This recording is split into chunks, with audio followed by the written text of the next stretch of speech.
Ada, will you make me the happiest man alive? Oh my God. Yes, Days turned Chinedu. into A weeks, and thousand weeks times slowly yes. became months. The more Chinedu spent time with Ada, the more he admired her.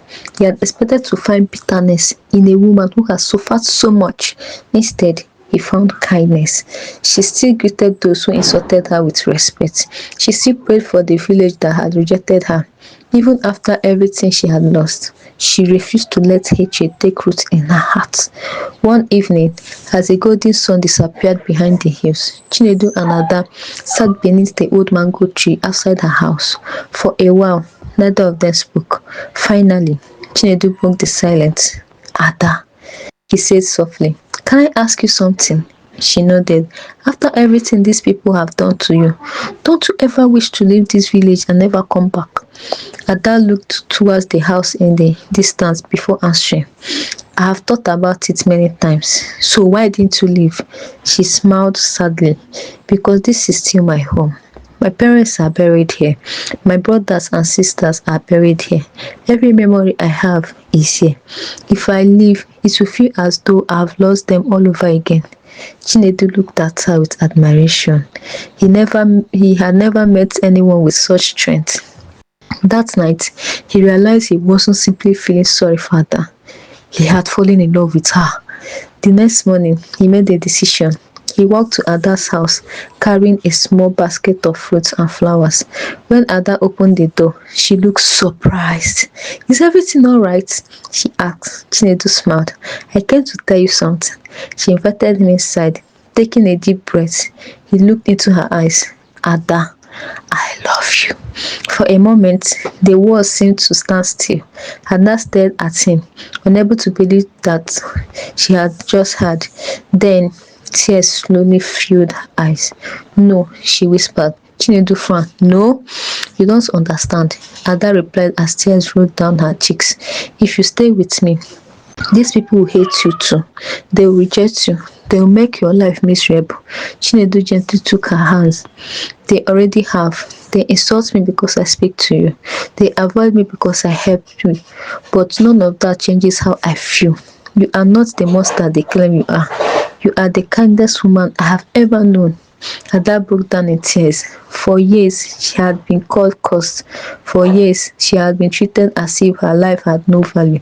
Yet here stood a man who looked beyond the lies and saw the woman she truly was. With a trembling voice, she finally answered, "I love you too." News of the relationship spread through Umago faster than wildfire. The villagers were furious. "This must not continue. If he marries her, disaster will come upon us all." The elder summoned Chinedu once again. "My son," the oldest elder said firmly, "this is your final warning. End this relationship before it's too late." Chinedu remained calm. "I cannot. You are choosing a witch over your own future." "I am choosing an innocent woman over your false accusations." The elder slammed his walking stick against the ground.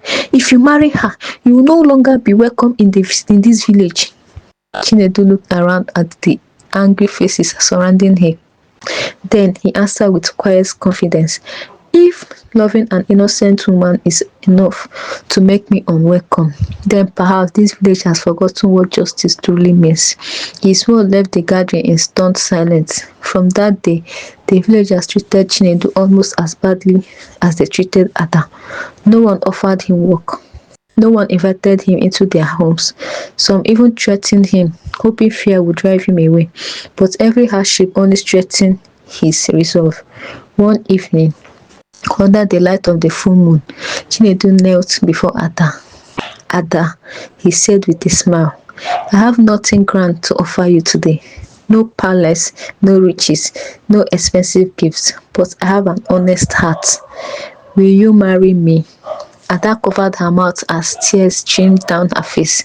For years she had believed no one would ever love her.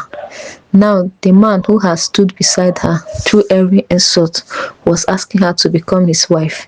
Without hesitation, she nodded. "Yes, I will marry you." Neither of them knew that hundreds of miles away, destiny was already moving in the royal palace. Destiny was already moving. In the royal palace, an old servant had just returned from a distant journey. He carried with him a story about a young traveler in Umago village, a traveler who wore a necklace bearing the royal crest that had disappeared with the king's missing son over 20 years earlier. The moment the king heard those words, his heart skipped a beat. Could it be? Has his long son finally been found? Subscribe for the next part.